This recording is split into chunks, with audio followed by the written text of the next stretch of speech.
नमस्कार, news net में आपका बहुत बहुत स्वागत है और मैं हूं सुरेश झा। करप्शन यानी कि भ्रष्टाचार हमारे देश के लिए बहुत बड़ी समस्या बन चुकी है, या यूं कह लें कि करप्शन लोगों के नसों में इस कदर घुस चुका है कि उसे निकालना बहुत ही मुश्किल हो चुका है। कहते हैं कि सरकारी डिपार्टमेंट हो या कोई भी ऐसा विभाग जहां पर अगर आपको कोई काम करवाना है तो उसके लिए आपको पैसा देना ही पड़ेगा। अगर आपने पैसा नहीं दिया तो आपका काम नहीं होगा। तो करप्शन की शुरुआत यहीं से होती है और आपको जान के ताज्जुब होगा कि करप्शन के मामले में हमारा देश 80वें स्थान पर है। इसी मामले को लेकर सुप्रीम कोर्ट में याचिका दाखिल की गई है, जिसमें कहा गया है करप्शन के जुड़े मामलों की सुनवाई 1 साल में पूरी हो जानी चाहिए। इसी विषय पर हमारे साथ आज बातचीत करने के लिए मौजूद हैं कानून के जानकार अवधेश कुमार सिंह। आइए इनसे बातचीत करेंगे और जानने की कोशिश करेंगे कि करप्शन को लेकर सुप्रीम कोर्ट में जो याचिका दाखिल की गई है उसके क्या मायने हैं। सर, क्या कहेंगे कि करप्शन जो है एक बहुत बड़ा इशू बन चुका है भारत के अंदर। इसको लेकर सुप्रीम कोर्ट में याचिका दाखिल की गई है, जिसमें कहा गया है कि करप्शन से जुड़े मामलों की सुनवाई 1 साल में पूरी हो जानी चाहिए। इस तरह का तो आदेश supreme court, honourable supreme court ने बहुत बार दिया है। दिक्कत यहाँ पर ये होती है कि करप्शन को, यह एक इंटरनेशनल समस्या है। अगर दुनिया में 2 से 25 देश है तो कोई भी देश इस करप्शन से अछूता नहीं है जी।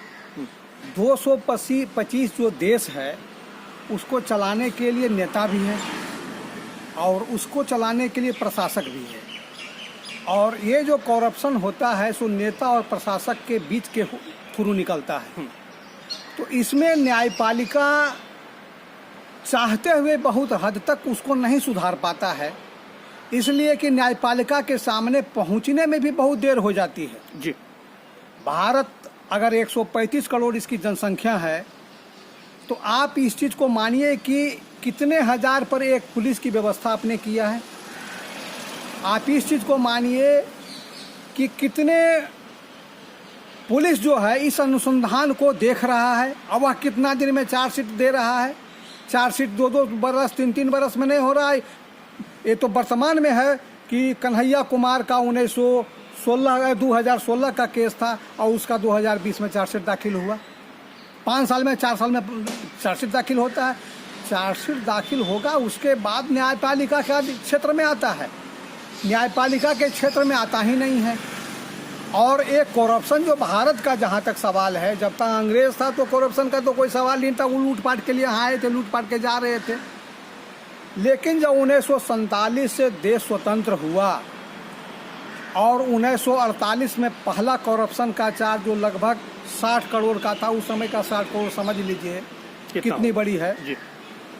और 55 बरस जो कांग्रेस शासन में यहाँ रहा, 55 बरस में 75 ऐसे हुए घपला हुए हैं जिसका 1000 करोड़ से सब ज़्यादा घपला हुआ है। आज तक वो केस कहाँ है, कितने सजा पाए कितने ना पाए पता नहीं चलता है। इसलिए कि अनुसंधान को इस रूप में किया जाता है जो हमारी व्यवस्था सरकार के साथ है। सरकार के लोग पकड़े गए, सरकार के कर्मचारी, सरकार के पुलिस है, इन्वेस्टिगेशन इसमें क्या हो सकता है, सारा चीज़ को हटा दिया जाता है। इसलिए ऐसी परिस्थिति में अगर सुप्रीम कोर्ट ये गाइडलाइन देता है तो इस गाइडलाइन को बहुत अच्छा कहना चाहिए। लेकिन सबसे बड़ी समस्या है कि आपको 1 बरस में अनुसंधान ही नहीं मिलेगा। 1 साल में केस खत्म होने की बात कहाँ तक आती है, और आपके पास उतनी व्यवस्था नहीं है कि अनुसंधान जो है 1 वर्ष में आप पूरा कर सकें। अभी सर, आपने जो करप्शन के मामले में कहा कि भारत में नहीं बल्कि पूरे देश की बहुत बड़ी समस्या बन चुकी है और जगह भी करप्शन बहुत ज़्यादा है।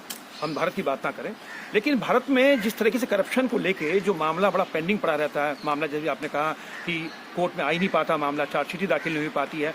अगर सुप्रीम कोर्ट में कोई कदम उठाता है, कुछ ठोस कदम उठाता है, तो क्या कहेंगे कि जो करप्शन से जुड़े मामले हैं कहीं उसमें जल्दी न्याय मिल पाएगा और जो करप्ट लोग हैं उनको कहीं ना कहीं सजा भी मिल पाएगी?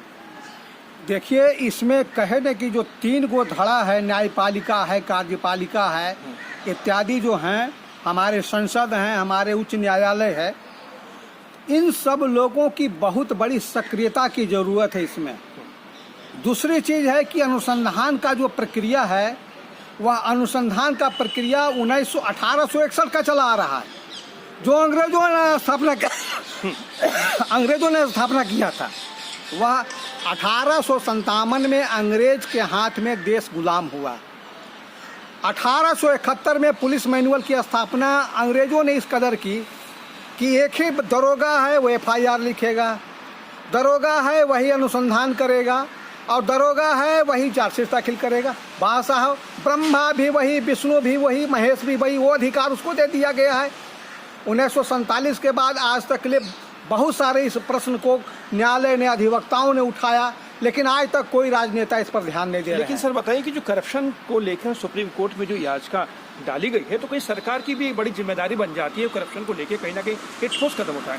क्या सरकार को भी इस पर कोई ठोस कदम नहीं उठाना चाहिए? आप तरह तरह कानून बनाते हैं, लेकिन आप इस तरफ ध्यान नहीं देते कि जो करप्शन के मामले हैं वो कोर्ट में लंबित पड़े रहते हैं, उन पर सुनवाई नहीं होती है, फैसला नहीं होता है, और खासकर जो करप्ट लोग जो होते हैं उनको सजा नहीं मिल पाती है। आपको लगता है बहुत बड़ी समस्या है और सरकार के स्तर पर, यानी केंद्र सरकार के स्तर पर इसको निपटारा करना चाहिए? देखिए, एक छोटा सा देश है न्यूजीलैंड या नाइजीरिया, देश का नाम मैं भूल रहा हूँ। उस देश में है कि मर्डर हो गया तो दोनों पार्टी को ला करके बंद कर दिया जाता है, गवाही तुरंत करवाई जाती है, अब 15 दिन में फैसला कर दिया जाता है। आपका तो एक मर्डर हुआ, चार्जशीट दाखिल होगा 3 बरस में, फिर चार्ज फ्रेम होने में बहुत सारे जो कानून का जो पेचीदगी है उसको अपना करके 7-2 बरस चार्ज फ्रेम होने नहीं देता है, फिर गवाही ने होने देती है, फिर फैसला ने होने, इतनी पेचीदगी कानून में है। ये आपने अभी जो है इसका निर्भया कांड में आप देख चुके हैं। यानी सर हम कहीं ना कहीं सिस्टम जो है, सिस्टम हमारा दुरुस्त नहीं है, जिसकी वजह से हमारे समाज में क्राइम बढ़ रहा है, करप्शन बढ़ रहा है। तो कहीं सिस्टम अगर दुरुस्त होगा तो कुछ कहीं कह सकते हैं कि ऐसे मामलों में कमी लाई जा सकती है।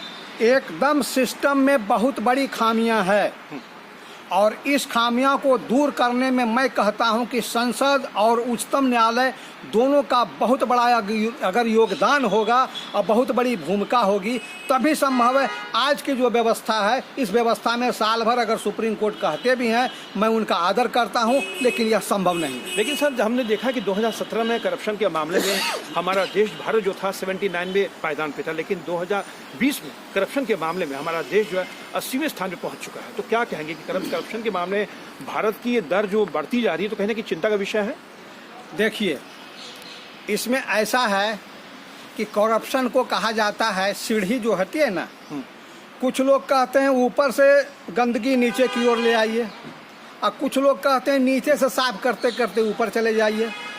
दोनों सिद्धांत कहने के लिए तो दोनों सही है, लेकिन दोनों गलत है। हाँ, एक बात मैं मानता हूँ, आज कांग्रेस वाले लोगों को मैं चैलेंज करता हूँ कि आप इतने कमज़ोर कैसे हैं, या मोदी सरकार इतना ईमानदार है कि 6 बरस में आपने किसी भी मंत्री पर आप उंगली नहीं उठा पाए जी। यह एक देश के लिए बहुत शुभ की बात है, और ये जो है ऐसा ही होना चाहिए। 55 बरस में 75 को ऐसा घोटाला जो है हुआ है। मोहन सिंह बहुत ईमानदार माने जाते हैं, लेकिन प्रधानमंत्री काल में मनमोहन सिंह के काल में ज्यादा घटना हुई। लेकिन सर जो सुप्रीम कोर्ट में याचिका डाली गई है, जिसको लेकर कहा है करप्शन के मामले में 1 साल में निपटारा होना चाहिए, तो क्या आप इससे सहमत हैं आप? मैं तो उनका न्यायपालिका की बात को मैं बहुत आदर करता हूँ, ऐसा होना चाहिए, लेकिन मैं इस बात कहता हूँ कि जो अभी प्रक्रिया, उस प्रक्रिया में ये संभव नहीं है। चलिए, बहुत बहुत धन्यवाद आपका। ये थे कानून के जानकार अवधेश कुमार सिंह, जो हमारे साथ बातचीत कर रहे थे। कहते हैं कि हमारा देश तरक्की कर रहा है, हमारा देश आगे बढ़ रहा है, लेकिन आपको जानकर ताज्जुब होगा, करप्शन के मामले में हम सबसे आगे हैं। हमारा देश 80वें स्थान पर है, क्योंकि हमारे देश में करप्शन बहुत ज़्यादा होता है। अगर किसी भी सरकारी डिपार्टमेंट में आप जाते हैं तो वहाँ पर बिगर लिए दिए आपका काम होगा ही नहीं, क्योंकि बाबू जो है आपसे पैसे लेगा तभी काम करेगा। और यहाँ पर ईमानदारी से रहना एक बहुत बड़ी चुनौती है, बहुत बड़ी मुश्किल है, और वो समझना पड़ेगा। और उसी समस्या को लेकर सुप्रीम कोर्ट में याचिका डाली गई, जिसमें कहा गया है कि माय लॉर्ड, आप देखें, सुने और इस याचिका पर गौर करें, क्योंकि जो करप्शन है हमारे देश की जड़ों को खोखला कर रहा है, हमारी नींव को हिलाने पर मजबूर कर रहा है। और अगर करप्शन पर कंट्रोल नहीं किया गया तो यकीनन हमारा देश चाहे कितना बड़ा तरक्की कर ले, चाहे कितना आगे बढ़ जाए, करप्शन की वजह से हमारा देश धराशायी हो जाएगा। और सुप्रीम कोर्ट से यह उम्मीद की जा सकती है कि करप्शन के मामले में जो सालों साल मामले जो पेंडिंग पड़े होते हैं, उनका शायद निपटारा 1 साल में हो जाए। कैमरा पर्सन प्रदीप मावर के साथ सुरेश झा, न्यूज़ नेट, दिल्ली।